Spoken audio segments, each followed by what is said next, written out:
DJ Fab. Ah, j'adore Claude François, puis il y a toute une histoire derrière. C'est Gérard Louvain qui était l'assistant de Claude François et qui avait trouvé cette... En fait, c'était une phase B d'un 45 tours américain, puis il lui a dit ça va marcher. Et Claude François lui a dit si ça marche, je te paye la montre. Gérard Louvain attend toujours la montre. En tout cas, voilà. Les belles histoires de DJ Fab. Voilà, les belles histoires. Moi, c'est Mister Boubouk là, que j'ai entendu. Ah, écoutez, j'avais une auditrice peut-être qui justement a raccroché son téléphone, parce qu'on parle des téléphones. Est-ce qu'on peut imaginer que nos adolescents ne soient pas pendus à leur téléphone portable? C'est difficile. C'est compliqué, n'est-ce pas, ma chère Géraldine? Je ne sais pas si moi, vous vivez ça à la j'ai maison. honte, mais ma fille a 10 ans à son téléphone portable. Non, 10 ans, mais c'est hyper tôt. Et les vôtres, non, mais moi, ils sont grands. Moi, ils sont très très grands. Mais c'est vrai qu'il y a chez nos voisins catalans, des parents se mobilisent en faveur d'une adolescence sans téléphone. Et ça prend de l'ampleur, ce débat dans toute l'Espagne, avec les questions bien sûr du harcèlement scolaire, parce que ça fait que les enfants sont harcelés jusque chez eux, là où normalement ils sont en sécurité. Et il y a une baisse d'attention en classe. Et puis il y a aussi cette confrontation très très jeune, parfois dès l'âge de 12 ans, à des images de pornographie, parce qu'en un clic sur le téléphone portable, on peut avoir accès à ces contenus absolument ignobles. Alors, est-ce qu'on peut priver nos ados de leur téléphone portable? C'est la grande question que je vous pose. Je ne sais pas si on a Brigitte en ligne. On l'a retrouvée. Bonjour Brigitte. Est-ce que vous êtes... je suis ravie de vous avoir en ligne. Vous êtes assistante familiale dans l'Allier. Comment vous avez fait? Vous avez 5 enfants, c'est ça? Voilà, j'ai 5 enfants. Et ils ont eu un téléphone portable lorsqu'ils sont rentrés au lycée. Au lycée. Avant, aucun des 5 n'avait eu le droit au téléphone portable. Et alors, quand ils rentraient de l'école en me disant « Mais maman, mon copain en a un, pourquoi je ne peux pas en avoir un ?» Qu'est-ce que vous disiez? Eh bien, je lui disais que tout le monde était différent, que chaque parent était différent et que nous, c'était un choix pour eux, pour leur bien-être, pour leur santé. Et on avait vu déjà venir toutes ces histoires de harcèlement, donc on pouvait en parler avec eux. Et donc, eh bien, eux, maintenant, ils sont parents et leurs enfants n'ont pas de portable. Ah, bah oui, c'est ça. Donc, eux aussi, ils ont compris qu'il ne fallait pas faire ça pour leurs propres enfants. Oui, parce qu'un enfant, lorsqu'il est au collège, parce que je pense que la phase, alors, en dehors de la petite enfance, où on sait qu'au niveau cognitif, c'est désastreux, hein, oui, c'est au vrai. cerveau des enfants.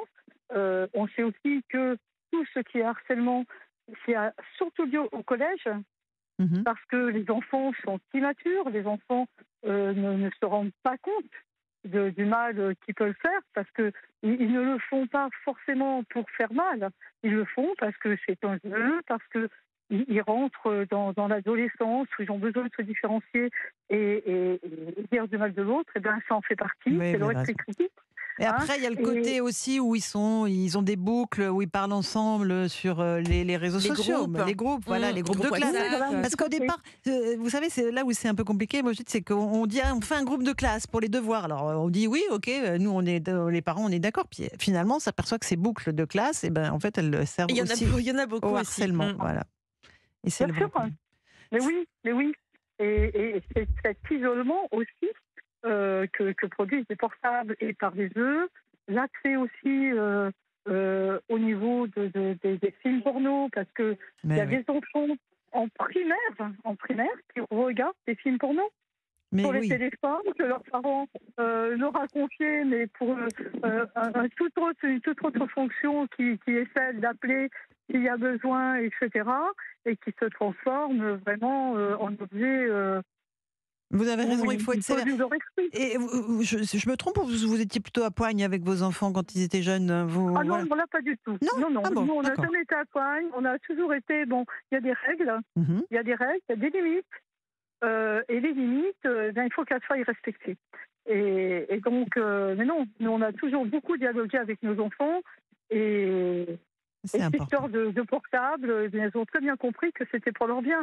Parce qu'après, ils ont vu les autres enfants qui avaient des portables, eh ben, des fois, ils étaient dans l'isolement et ça servait complètement à autre chose que téléphoner. Bien sûr. Vous avez entièrement raison, ma chère Brigitte, et je crois qu'avec Géraldine, on est toutes les deux d'accord. Oui, tout à fait, mais il y a aussi le rôle des parents. Enfin, moi, je sais que ma fille n'est pas non-stop sur son téléphone, je vérifie les conversations, il y a aussi un code parental, donc voilà, c'est quand même assez encadré. Bien sûr, quand on comprend comment ça fonctionne Voilà. dans le code parental. Oui, aussi. Les Merci. parentaux, ils sont très, très vite. Oui, contourner. Ils sont très vite connus, Ouais, je contournés, suis d'accord. et qu'on a affaire à des ados, à des pré-ados qui sont très évolués au point de vue oui. technologie. Ah ça, Et ils qui savent arrivent mieux très faire bien que à nous. contourner Ah oui, de oui. toute façon. Oui, ils nous montrent comment fonctionnent nos portables. Chez moi, c'est comme ça que ça se passe. C'est ça. Ah, bon, super. C'est ça. Merci beaucoup pour votre témoignage, Brigitte. Je ne sais pas si on a le temps de prendre un autre auditeur. On a, je crois, Sébastien en ligne. Sébastien, bonjour. Merci de nous Bonjour, appeler. Europe Merci. Bonjour, Sébastien. Racontez-nous votre relation au téléphone portable et les enfants avec le téléphone portable. Ah ben, moi, je vais parler de mon entourage proche, d'amis et tout. Mhm. Et je rejoins Brigitte totalement dans ce qu'elle dit. Mhm. Un téléphone, quand ils sont petits, ça sert juste à appeler en cas de problème et que c'est pas bon pour leur développement personnel. Et ça crée l'enfermement. Moi, j'ai 42 ans, j'ai vécu sans téléphone. On a eu les balbutiements de la console. On était plus souvent dehors à jouer avec les copains. On avait besoin d'appeler, on avait une carte téléphonique, on l'a très bien vécu. C'est vrai. C'est vrai, c'est mon époque aussi. Je suis entièrement d'accord avec vous. Et après, c'est vrai que ça rassure les parents qui disent je peux savoir où il est, où est-ce qu'il quand il rentre de l'école. Mais c'est vrai qu'il suffit d'un petit portable 2G, il n'y a pas besoin C'est d'avoir ça qui fait Internet SMS dessus. et appel et c'est tout. Et voilà. Pour prévenir. Puis, ça évite les réseaux sociaux avec tous les risques que ça comporte. Mhm. Le harcèlement, le harcèlement scolaire, les tarés, les tarés qu'on a maintenant, parce qu'avant on en avait beaucoup moins. Mhm. Maintenant on en a de plus en plus. Tous les jours, il y a eu un assassinat, une connerie, agression, en veux-tu, en voilà à la Fed. Bien sûr. On est dans une société qui est malade, et je pense que c'est dû en grande partie aux réseaux sociaux et. Donc moi, c'est un point de vue. Après, Et vous, bah bien sûr, non, mais moi j'entends ce que vous dites et je partage. Et vous utilisez beaucoup les réseaux sociaux sur votre téléphone ou pas, Sébastien? J'ai Facebook, Twitter pour regarder un peu ce qui se passe, mais c'est beaucoup sur l'histoire. Comme là, dernièrement, il y a eu je crois que je sais plus trop où en Europe, ils ont trouvé une épée de l'âge de bronze de plus de 3500 ans, quasiment parfait état. Ouais, ça, c'est des trucs intéressants. Oui, ça c'est La informatif. dernière éruption du volcan en Islande. Oui, parce qu'il y a des choses intéressantes. Évidemment. Mais j'ai quand même 40 ans passés, donc j'ai pas les mêmes critères sélectifs que les enfants. Vous avez raison, on n'a pas tous les mêmes. En tout cas, merci beaucoup de nous avoir appelé, mon cher Sébastien, à propos de ces téléphones portables. On continue à en parler sur Europe 1. Appelez-nous et expliquez-nous comment vous faites. Est-ce que c'est la guerre à la maison? Est-ce que vous coupez le téléphone le soir? Vous le retirez de la chambre des enfants? J'attends vos appels sur Europe 1. Vous appelez Laurence Ferrari avec vous jusqu'à 13h au 01 80 20 39 21.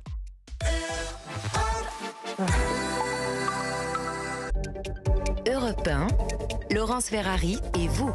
Gaston, y a le téléphone qui sonne et y a jamais personne qui lui répond. Ça, c'est une nouveauté et quelque chose me dit que ça va fonctionner. DJ Fab. Playlist spéciale téléphone DJ Fab, bravo. Ah oui, 1967. Ah oui.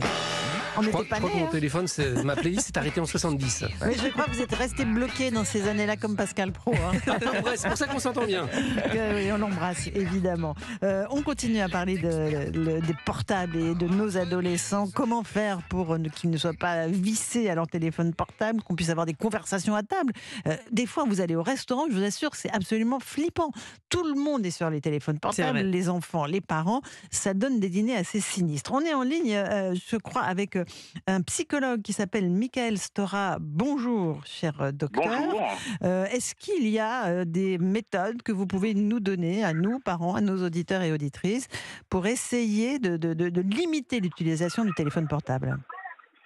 Alors écoutez, c'est intéressant parce que vous avez donné l'exemple du fameux repas où finalement les parents sont excédés par le fait que l'ado se retrouve à pianoter, donc son corps est présent mais son esprit n'est pas là. Et très souvent, lorsque je me retrouve avec des parents, je leur dis, bon, écoutez, je comprends bien votre énervement, votre exaspération, mais de quoi parlez-vous? Et là, les parents me répondent, bah, écoutez, oui, on parle de ses résultats scolaires, etc. Donc, j'ai tendance à penser qu'il faut peut-être parler d'autre chose. Pas lui demander ses notes en maths, c'est ça? Ouais, si vous parlez que de ce qui fâche et qui le renvoie éternellement au fait qu'il n'est pas un bon élève ou je ne sais quoi, alors qu'on peut peut-être, surtout avec nos ados, commencer à parler de sujets, peut-être de l'actualité ou autre, qui finalement ont un intérêt pour lui. Et à ce moment-là, voilà. Donc moi, j'ai envie de penser que le syndrome du portable est parfois un révélateur d'une certaine manière d'un autre problème. En tout cas, c'est mon expertise qui me fait dire ça. Ouais, mais et que parfois l'écran fait écran. Vous voyez, parce que moi, souvent, quand j'interpelle mon fils, je lui dis, mais pourquoi tu lis pas un livre? Alors là, évidemment, il se bloque, il se ferme tout de suite. Et parfois, on a l'impression d'avoir des zombies en face de nous. Ils nous écoutent pas. C'est ça qui est terrible, docteur. Et oui, vous avez raison, évidemment. Alors c'est vrai qu'à nouveau, vous le renvoyez au fait qu'il n'est pas à la hauteur de ce que vous souhaitez. Et c'est vrai. Alors en même temps, j'ai envie de vous dire que selon une grande revue américaine qui s'appelle Wired, qui est une revue geek, une étude a montré que finalement ceux qui utilisent le plus leur portable, ce sont les 35-49 ans. Donc c'est finalement aussi les parents. Et je pense que voilà, on se retrouve dans cette dimension où on se doit de donner l'exemple et en même temps de montrer que parfois, il arrive même que des ados reprochent à leurs parents d'être trop sur leur portable. Je suis d'accord. C'est un peu le monde à l'envers. Mais voilà, j'ai envie de penser que tout n'est pas finalement cette question stigmatisante que les ados sont. Mais comme vous le savez, les ados utilisent beaucoup leur portable pour rester en communication, comme nous à l'époque du filaire. On traînait le téléphone dans notre chambre pour parler avec nos copains. Moi, on tirait le fil. Moi, je tirais le fil dans le placard pour pouvoir parler sans que les parents n'écoutent. Une autre époque. C'était une autre époque, Mister Boubou. Et vous avez connu avec le petit écouteur, quand on prenait le petit écouteur sur le téléphone gris. Oui, le petit truc à côté, effectivement. Bon, donc on culpabilise pas trop nos enfants, on essaie de leur parler de trucs sympas, mais on leur demande quand même de poser le portable avant d'entrer au dîner. Je pense qu'évidemment, au fond, c'est un nouvel enjeu d'autorité, ça fait un petit moment, et c'est évident que là, les parents sont confrontés dans leur capacité à apparaître comme des censeurs, et je pense que paradoxalement, ce qui est mon cas, je reçois beaucoup d'ados, les ados peut-être vont rejeter certaines règles, mais en même temps, c'est assez rassurant. Donc il faut que les parents se fassent confiance, et de manière un peu provocante, j'ai envie de vous dire, d'être un peu, d'incarner et d'accepter d'être parfois un peu vieux con, c'est-à-dire dans cette capacité à mettre des limites, parce que les limites, c'est aussi assez rassurant au bout du compte. Effectivement, et on s'épanouit quand il y a un cadre, on n'hésite pas à le rappeler sur Europe 1. Vous restez avec nous, Monsieur Stora, merci beaucoup, parce que c'est des conseils très, très importants. Qu'est-ce qu'on fait? On prend un auditeur ou on a Mister Boubou qui nous fait un petit point? Alors, un auditeur, Cédric, qui nous appelle. Bonjour, papa, chef d'entreprise. Bonjour. Cher Cédric, comment est-ce que vous faites? Vous, à la maison, comment ça se passe? Alors moi, ça se passait très mal. Maintenant, ça se passe très bien. Ça se passait très mal parce que j'ai connu les affres, on va dire, tout ce qu'il y a de plus sombre dans le téléphone portable et ses applications, on va dire, de réseaux sociaux, etc. Pourquoi? Donc il a fallu passer par parce que ma fille a eu des soucis. Elle a 13 ans. Nous, on lui a fait confiance. Elle a téléchargé des réseaux sociaux, bref, Facebook, Instagram ou autre. Et ça a fait quelques histoires. Elle a été après un petit peu harcelée, etc. Heureusement, maintenant, tout est réglé, tout est résolu et elle a compris la leçon. Aujourd'hui, elle a un téléphone, elle a toujours son téléphone portable, on lui fait toujours confiance, sauf que maintenant, tout ce qui est réseau, etc., c'est dirigé par mon téléphone à moi. C'est-à-dire qu'elle peut pas télécharger, elle peut télécharger aucune application. Donc le téléphone est à son strict minimum, c'est-à-dire SMS, appel, et quelques applications de jeu, faut pas exagérer non plus, faut pas être trop vieux con comme disait le psychologue juste avant. Pour ce qui est du reste, donc en fait tout ça, quelque part, ça a créé... ça nous a permis de créer, de lui expliquer qu'il y avait d'autres choses que le téléphone, qu'il y avait d'autres choses que ce monde de réseaux sociaux et de portables. Donc finalement, maintenant, elle fait du sport, elle fait comme moi, elle fait du foot. À table, il n'y a pas de téléphone portable. Pendant les vacances, le téléphone portable, il reste là où il doit rester, à l'hôtel ou en mobil-home ou ailleurs. On fait plein d'autres choses, plein d'autres activités, ça se passe très bien. Quand on va chez les grands-parents, il n'y a pas de téléphone portable non plus. En fait, voilà. Il a fallu établir des règles, mais à la fois, il a fallu connaître le pire. C'est ça. Donc, elle a connu le mieux et le pire. Elle y a été confrontée, elle a vu les dangers. Très bien. Mais je veux dire, voilà. c'est possible. Après, voilà, la dangerosité, c'est pas le téléphone portable en tant que tel, c'est tout ce qui va autour, vraiment. Tout ce qui va autour. Voilà, Internet était censé rapprocher les hommes, comme on nous disait à l'époque, et ça les a plus éloignés que ça les a rapprochés. C'est absolument terrible. Ça veut dire que les enfants ou les jeunes, les ados aujourd'hui, découvrent même plus le monde par eux-mêmes. Ils le découvrent à travers leur téléphone ou leur tablette. Et ça, je trouve ça absolument terrible. Mais après, c'est aux parents de prendre leurs responsabilités. Effectivement, il y a des parents qui sont plus souvent sur leur téléphone que leurs ados. Et je pense que le problème, il vient aussi de là, à la base. Et vous savez, on a tous sur nos téléphones le temps d'écran. Je pense qu'on devrait tous regarder. Voilà, Je pense que les parents... Vous êtes à combien, vous, Laurence? Non, allez-y, c'est de ça Cédric. que je me sers, moi. C'est de ça que je me sers. Je me sers du temps d'écran, en fait, pour gérer le temps d'écran finalement, du téléphone à ma fille. Mais après, ça dépend de l'utilisation qu'on en fait aussi. Parce que moi, j'en ai une utilisation professionnelle, donc forcément, je m'en sers beaucoup. Mais à la fois, j'ai pas envie non plus de lui interdire le téléphone à ma fille. Et puis, faut qu'elle découvre, faut qu'elle fasse des erreurs pour avancer dans la vie. Je vais pas être à chaque fois sa barrière, son filet, son machin. Non, elle fera des erreurs, elle apprend et elle a appris comme ça. Et ça a été un moment douloureux, mais en tout cas, vous l'avez surmonté et en famille. Merci Exactement. beaucoup pour ce témoignage très intéressant, Cédric. Bonne journée à vous. Merci d'avoir appelé Europe 1. On fait un petit point boubouk. Allez, un petit point boubouk, comme vous dites. Ça y est, je m'y suis faite, c'est le deuxième jour là. J'ai pris la confiance. Bien sûr, mais vous avez raison. D'ailleurs, notre page là, elle cartonne, Laurence. Alors là, Pascal me critiquait parce que ça avait du mal à démarrer, qu'on n'avait pas beaucoup d'abonnés. Combien? Mais alors là, depuis que c'est vous, Laurence, ça cartonne. C'est pas vrai. Non, je rigole. Oh là là, il va s'énerver s'il entend ça. Voilà, il nous écoute.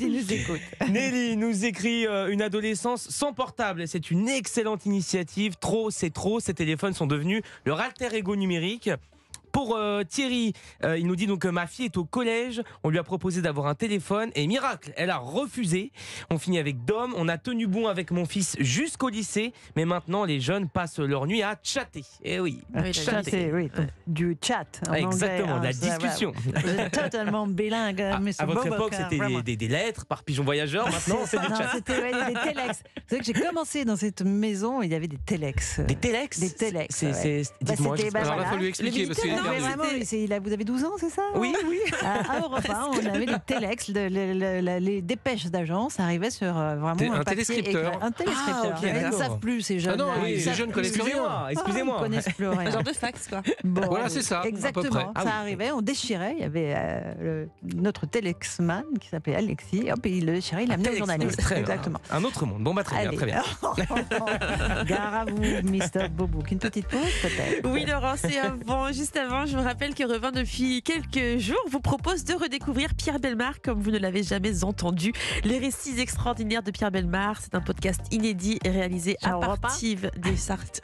Merci Géraldine. Oui, j'ai attrapé la crève de Pascal. Mais moi, je suis là, vous voyez. Les promos avec le nez, c'est fort. Il faut tout essayer ça. Allez, on reprend l'apnée. Allez, on y va. On y va. Donc les récits extraordinaires, un podcast à retrouver sur europe1.fr ou l'application Europe 1. Déjà plus de 300 000 écoutes pour ce beau podcast. À tout de suite.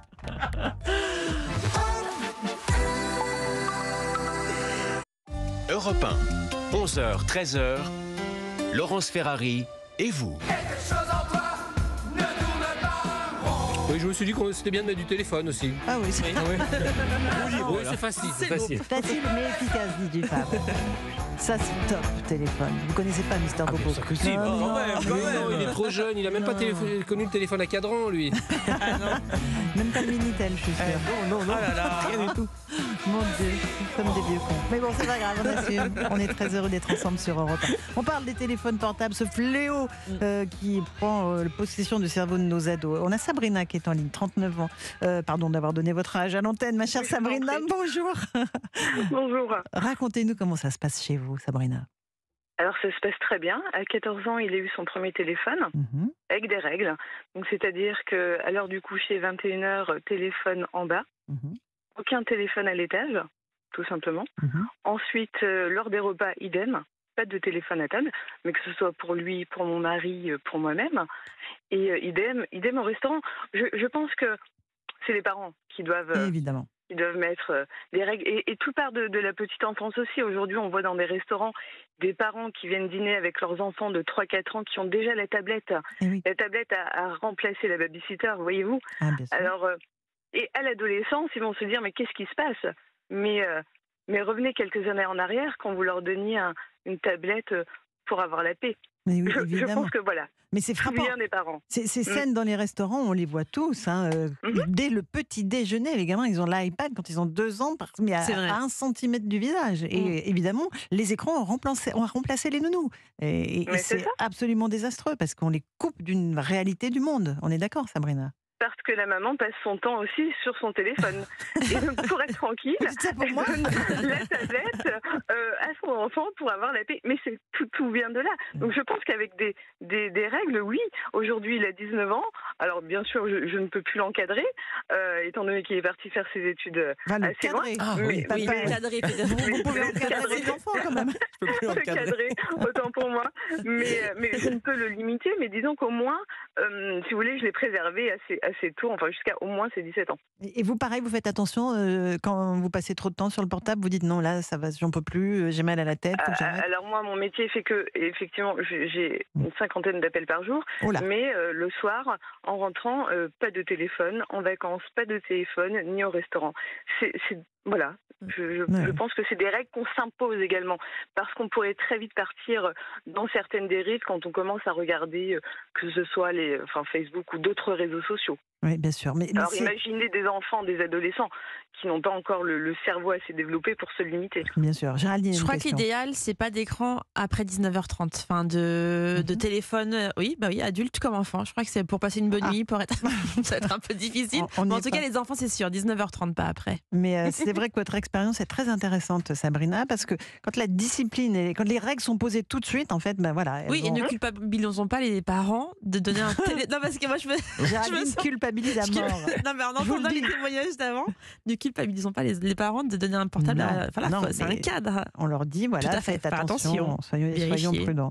Et donc aujourd'hui, tout se passe bien pour votre ado, ma chère Sabrina. Tout à fait, tout va bien.